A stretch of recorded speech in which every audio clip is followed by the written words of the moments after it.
Hello, everyone. Welcome to another episode of Inquisitive Finance. My name is Rafael Negron, and I'll be your host for today's episode. So, today's episode is going to be a fun one and an interesting one. I want to show some things before we get started. So, on my most recent video that you can find on my YouTube channel, so what really happens when you send your crypto, you may have heard that the audio was a little bit weird. It sounded a little bit robotic. And I'm pretty sure that's because the Rode Wireless Me headphones that I were using were running low on battery, and that's why it sounded a little bit robotic. I gotta give a shout out to this user here, ProLucker23. ProLucker23, if you're hearing me, I just want to let you know that I did indeed upgrade to an external microphone that's been sitting in my closet back there for a while, and I'm using it right now. So thank you so much for the feedback, and I hope the audio quality sounds better for everyone watching. It should, at least, though you might hear some different noises that you hadn't heard before, maybe like my mouse moving or me tapping on my keyboard. And of course, for anyone that's interested in the exact mic I'm using, it's this one right here. So this is the Yeti multi-pattern USB microphone with Blue Voice. Looks like it's actually on sale now, $30 off. I'm not affiliated with Yeti by any chance. I'm not getting like an affiliate link doing any of this. So buy it at your own free will. Have fun with it. It's been an awesome microphone for me for as long as I've had it. And again, I hope that the audio quality here is a lot better. It seems like at least in test recordings, the video sync with the audio is also good. So with all that being said, let's go ahead and get straight into it. Now, I'm not gonna lie, the way that I typically film these videos is, especially since I'm on my 30-day challenge, and the point of the challenge is just to be consistent and film a video for every single weekday. It's a little bit hard to do research sometimes. I have a short amount of time, especially with having a full-time job, going to the gym afterward. Sometimes it's hard to just sit down and learn this new information. And that's the key word, new information.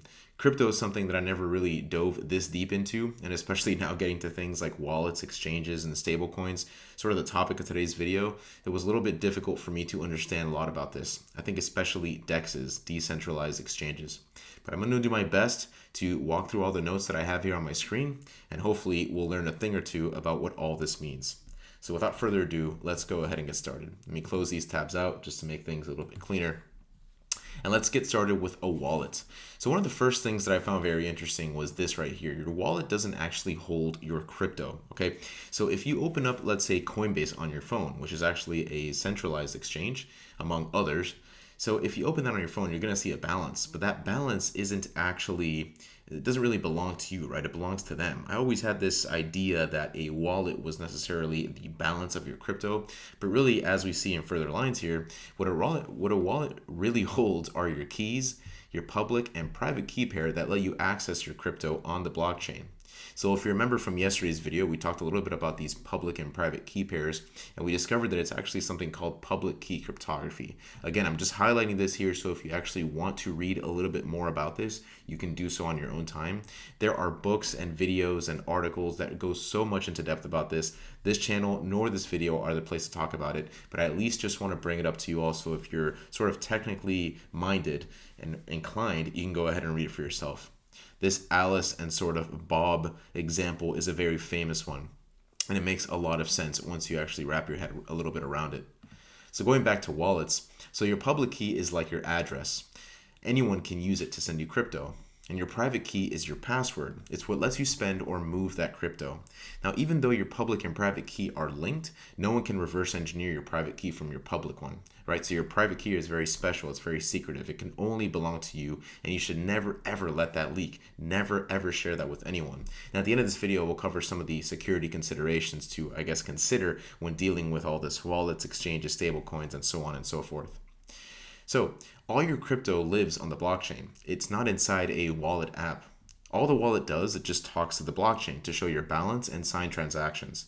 It's just like your banking app. Your cash isn't actually inside the phone, it's sitting in the bank's database. The app just shows you your balance. So like I said, this is something that took me so long to kind of wrap my head around. It sounds like such a simple concept. When I heard Bitcoin wallet, I thought Bitcoin wallet, which is actually where your balance is, right? Because if I think of my wallet where I have my cash, I actually have cash on hand, cash that I can use for normal transactions, right? But the wallet is just what holds your keys. Again, your public and private key. Examples of public key cryptography that if you so wish to do so, you can go ahead and learn more on your own time, of course. Okay, now let's proceed to the next topic here. So there are such things known as hot wallets and cold wallets. So if wallets enough weren't as confusing, now we're going to split these into two different pieces, hot wallets and cold wallets, which thankfully I do think that this piece here makes a little bit of sense, right? So hot wallets are connected to the internet 24/7. They're fast and easy to use. They're great for quick trades or DeFi apps, decentralized finance. But since they're online, they're also more exposed to things like phishing or malware. You can think of all the different devices that are connected online. Once a device is online, whether it be an app, whether it be your smart refrigerator, any of these other devices, once they're online, they are subject to all other attacks, just like any application or device might be. So you have to imagine that for something like a hot wallet that's connected to the internet 24/7, you might be getting a lot of convenience, but you might also be risking or exposing your data, let's say, to some of these attacks. Now, I wanted to also take a note to look up these DeFi apps, right? Because I wasn't really so familiar with them. So if we go over here, let's look up DeFi apps and just read about what this is real quick. DeFi apps, or decentralized finance applications, are financial software and protocols built on blockchain technology that enable peer-to-peer financial services without a central authority like a bank or brokerage. These applications, also known as dApps, use smart contracts to automate transactions and enforce agreements directly on a blockchain such as Ethereum. There's that word again, smart contracts. I remember the first time we heard about this is, I believe, 2 videos ago when we talked about Solana, just very briefly. So instead of relying on a centralized company to hold your assets and oversee transactions, DeFi apps allow you to maintain custody of your funds and interact directly with the protocol. So I'm going to stop a little bit there, but I wanted to show you this piece right here, common types of DeFi apps, because one of these we are going to get to in a little bit.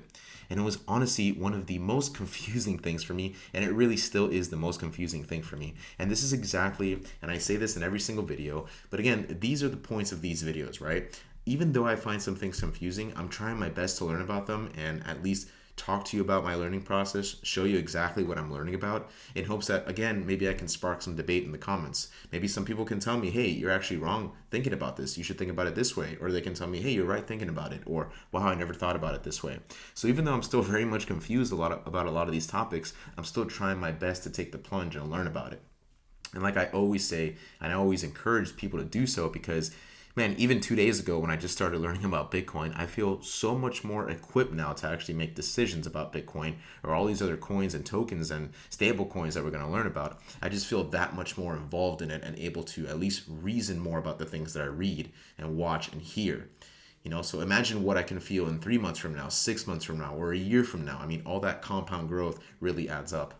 Another thing that I also see here is a stablecoin, liquidity pools. These are some things that we'll cover in this video as well, so stay tuned for this. Okay, going back.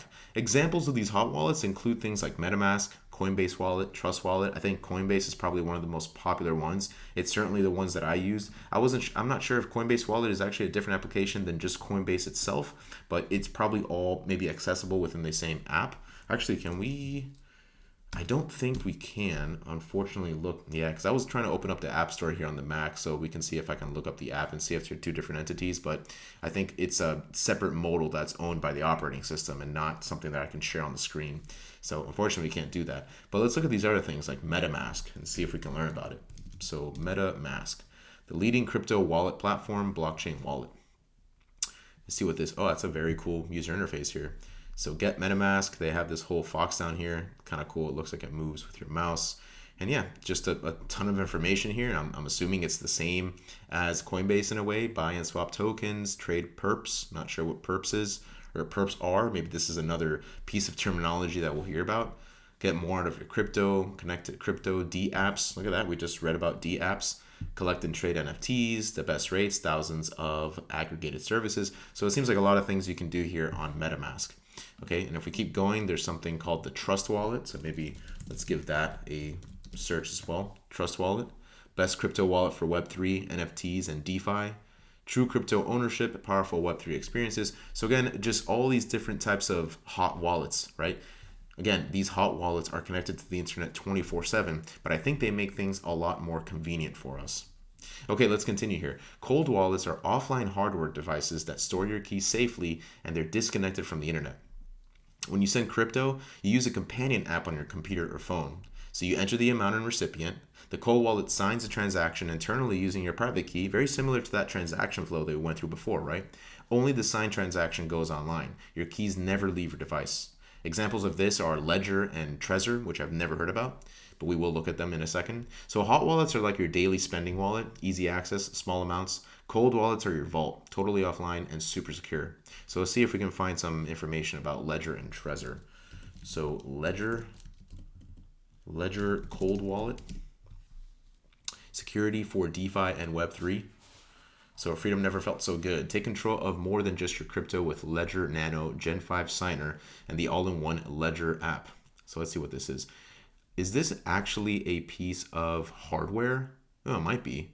Ledger Nano Gen 5, the most playful way to take control of your digital life. I mean, this is so cool, right? This looks like literally a piece of hardware. It's a cold wallet, just like you might carry your normal wallet in your back pocket. This is a cold wallet that does things like prevent hacks and hidden scams, instantly understand your Ledger wallet transaction details, and clear sign with confidence, unlock the power of genuine check and transaction check to detect threats, simplify your daily life with multi-platform 2FA, 15,000 plus crypto on your fingertips. I mean, we're learning so many different things here, right? And then we have this Ledger wallet, which is the all-in-one crypto app. I'm not sure if we actually passed this yet, but this is exactly what that companion app is, right? So this companion app, for example, is something like this, your Ledger wallet, the all-in-one crypto app, the thing that you actually install in your phone. But if we go back here, we see that when you send crypto, we use that companion app. You enter the amount and recipient. The cold wallet signs the transaction internally using your private key. So all that digital signature, it all happens on the cold wallet. Okay, your keys never leave the device. Like we say here, the signed transaction goes online. Your keys never leave your device. So kind of interesting, right? You keep everything. It's a lot more, let's say, secure. It's why we say here cold wallets are your vault, totally offline and super secure.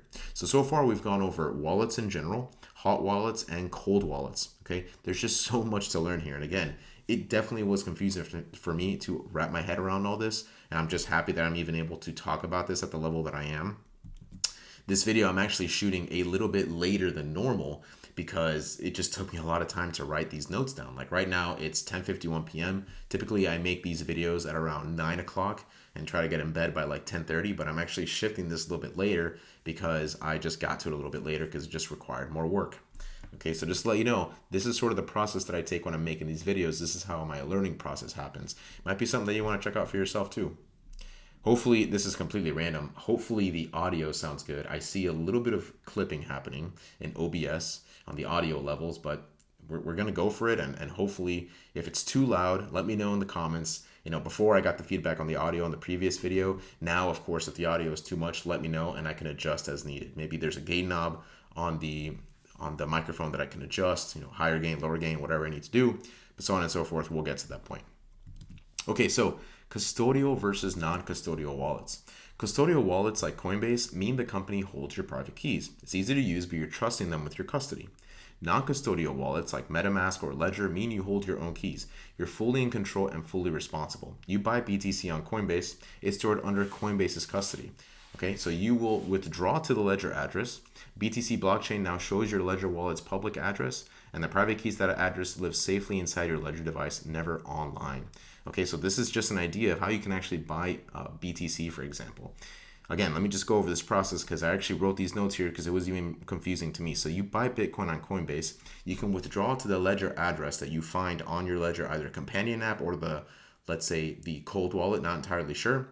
The BTC blockchain now shows your Ledger wallet's public address because that's the, let's say, wallet that owns it. At least I believe the terminology I'm saying is correct, hopefully.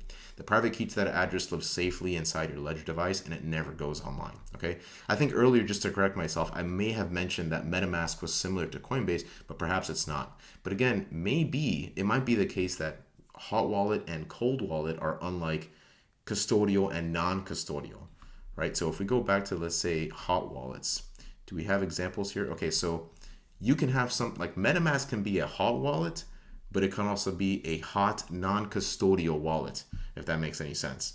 Kind of like a lot of things going on here. Let's actually find out for ourselves, right?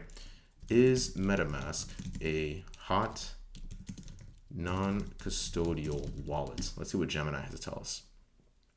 There you go. Yes, MetaMask is a hot non-custodial wallet. It is considered a hot wallet because it's a software-based wallet connected to the internet, making it convenient for online transactions, but more vulnerable to online threats. It's non-custodial because users have full control over their private keys and funds with no third-party access. Okay, so a lot of things we're learning here. I've actually never seen these two words combined like this, but I thought that would be the way to describe it, and it turns out that we're right. So that's pretty cool. So it's always cool to figure out things like that on your own and then be able to actually like talk about them a little bit. Okay, now let's get to the next very interesting piece here, okay? Exchanges, where you actually buy and sell. There's two different types of exchanges. There's a centralized exchange and a decentralized exchange. Again, the decentralized exchange, man, is just a head scratcher if I ever had to say. At least for me, it's going to take me a couple of days to read through it and really understand it, but let's try to do so now. Centralized exchanges. So think things like Coinbase, Binance, Kraken. These are run by companies. They manage wallets across multiple blockchains, okay? Bitcoin, Ethereum, Solana, etc. So you can easily trade between currencies or buy crypto with cash. When you buy Bitcoin on a CEX, you're actually buying real Bitcoin that the exchange holds on the Bitcoin blockchain. But until you withdraw, they control the keys. So inside their system, it's just numbers in a database showing you what you own. Okay, this is why when you open the Coinbase app and you're looking at that centralized exchange, that balance that it shows you, that portfolio balance is just a number in their internal database. You don't actually own any of that money until it goes to your wallet, right? Until you own it. They control the keys just like it is here. So just like we see here, when you withdraw, that's when the exchange creates a real blockchain transaction. Now, this was something that I thought was real cool because when you withdraw from Coinbase, the same transaction flow happens, right? So signed with their private key. Do you remember when we were attempting to do a transaction? What's one of the first things that happened? Well, we broadcast our transaction to the network, right? And we sign that transaction, right, with our private key. And just like we would sign the transaction with our private key to propose it to the network, Coinbase is doing that internally to actually make the transfer to our wallet. So internally, they're signing the transaction with their private key. That transaction is being broadcast to the network. It's then validated and added to the blockchain, right? And then finally, it's going to be added to our wallet address. And that's how we actually get the money. So you can see this fine piece right here. And now the Bitcoin sits in your wallet. So I just thought that was very interesting. Going back to that one video about transactions, for all you that don't know it, let's just look it up right over here. Oh, this might be the, okay, yeah. So that video, I believe it's the finally get crypto piece, right? So here, this whole thing about or maybe it was this one, honestly. It's one of these two videos. Let's actually try it real quick. Is this the video that I was drawing? Okay, yeah, this is the video that I was drawing here. And in this video, we explain transactions. So it was kind of cool just seeing that the transaction that we make on our own, right, just normal transaction flow, is the same thing that happens on the Coinbase app from going to Coinbase to our own wallet, right? They're doing the private signature. It's being broadcast at the network. The network has our public key so they can validate, right, that it's from us. And then it's finally going to our private, let's say, address, our private key, our wallet address, or public key, rather. But it's just kind of cool to see that transaction happens in both ways. Okay. So yeah, you don't truly own your Coinbase until, you don't truly own your crypto on Coinbase until you move it off the platform, which I guess kind of makes sense. It's like if you're looking at your investments accounts on, let's say, Fidelity, like a platform like Fidelity, you have your Roth IRA, you have your traditional IRA, maybe an HSA, your 401k, your normal taxable brokerage account. None of that money really is yours until you sell anything. So that's why I sometimes like to tell people, if you ever see a lot of swings up or down, it is an emotional, let's say, overhead, because if you see you're losing so much money, you're thinking, oh man, I'm losing so much. But don't really worry, because until you sell, you're not realizing that loss or appreciating that gain. So kind of a similar thing here. Okay, now for the one that was really a head scratcher for me, decentralized exchanges, DEX. A DEX like Uniswap, SushiSwap, or PancakeSwap works completely differently. So let's see if we can look up one of these, because I haven't actually looked at it for myself. So PancakeSwap. Trade, earn, and own crypto on the all-in-one multi-chain DEX. Never opened this website before, really have no idea how to navigate it, but it says everyone's favorite DEX. Trade crypto instantly across 8 different chains. So it looks like we have the BNB Smart Chain, Ethereum, Base, Mainnet, Arbitrum One, ZK Sync Era, ton of different things. This is a whole platform in and of itself. So really, let's see what happens here. So there's no company, no account, and no custody. A DEX runs purely on smart contracts, bits of code that automatically execute trades on the blockchain. Here's how it works. You connect your wallet, right? There's no sign up. You choose what to swap, in this example, Ethereum to USDC, and your wallet signs the transaction. The DEX's smart contract finds a liquidity pool, which is just a shared pot of tokens provided by other users and completes the swap instantly. It's like a vending machine for crypto. You put in one coin and it automatically gives you another. So what are the pros of this? Well, you stay in control of your crypto. There's no accounts or identity checks, and every trade is transparent, recorded directly on the blockchain. And what are the cons? Well, you pay gas fees for each trade. We're going to cover gas fees in the next section, so stay tuned for that. There's risk if the smart contract is buggy, and since there's no oversight, fake tokens can exist. So when do you actually use a DEX? Well, you use a DEX after buying crypto on a CEX, the centralized exchange, not instead of it.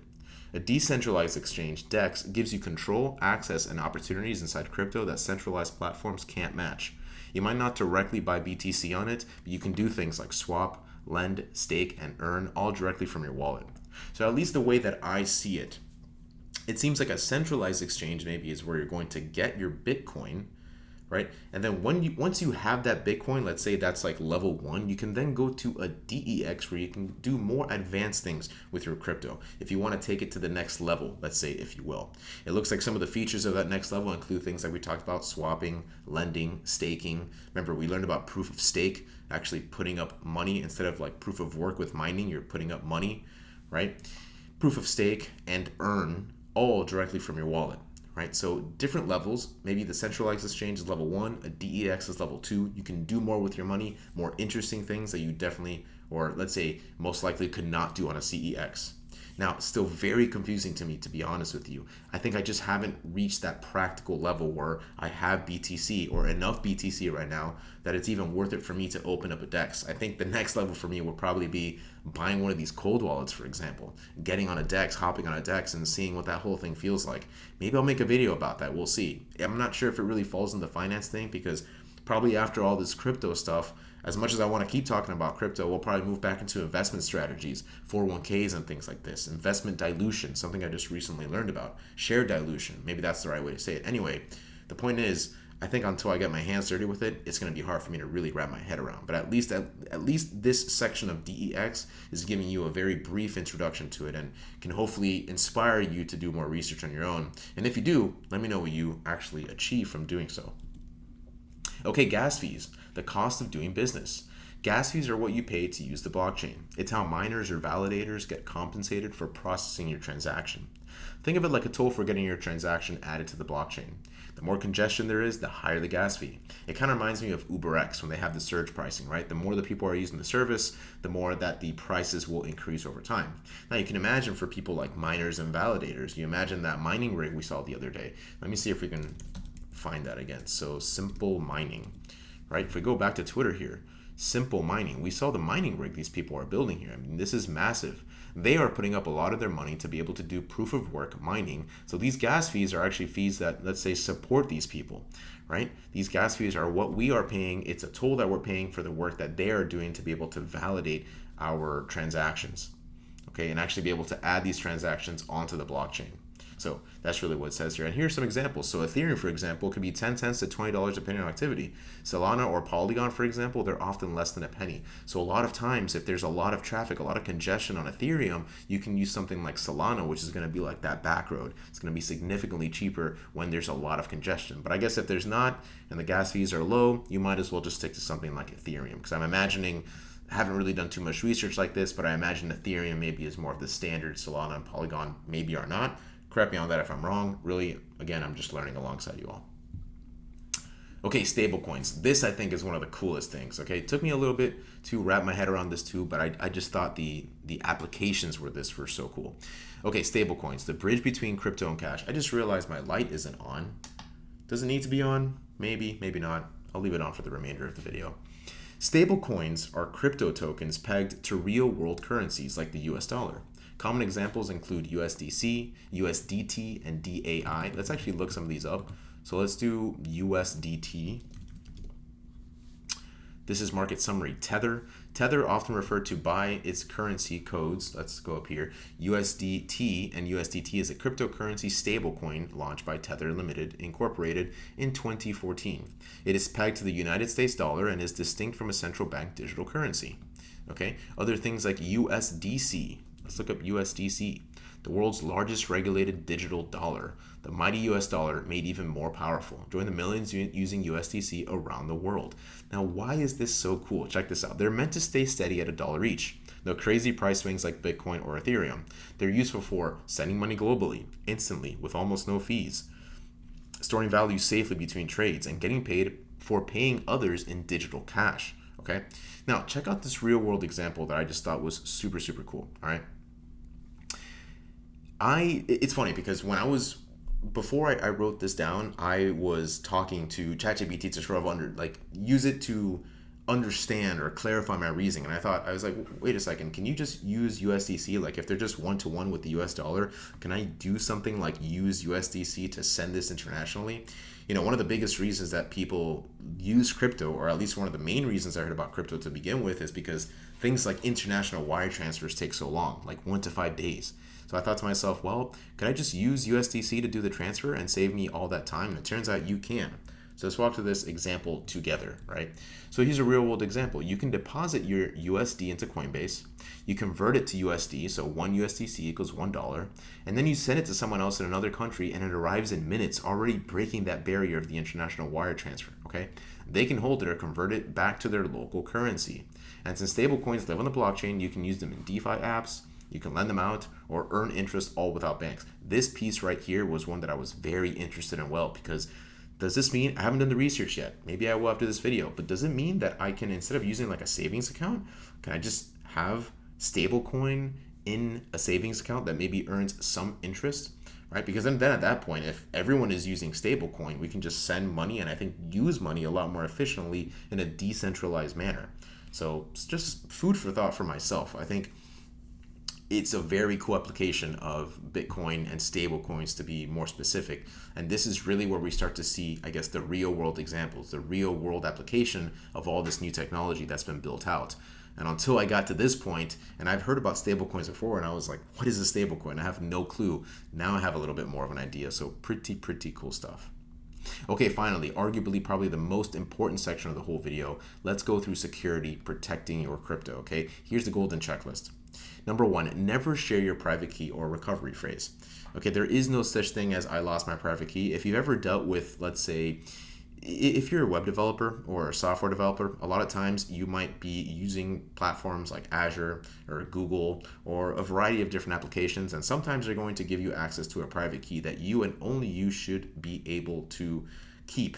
A lot of times they tell you to download that private key because once you close the screen where it shows you the private key, you'll never have access to it again. So if you lose it, you're kind of screwed. And it's the same thing here. Never share your private key or recovery phrase, because if you lose it, or if you share it, rather if you lose it, you can't get it back. And if you share it, well, someone else can impersonate you, and that's very bad. There might be mechanisms to revoke the private key, but you probably cannot get it back. Once you revoke it, it's gone. You're just going to have to use a new one.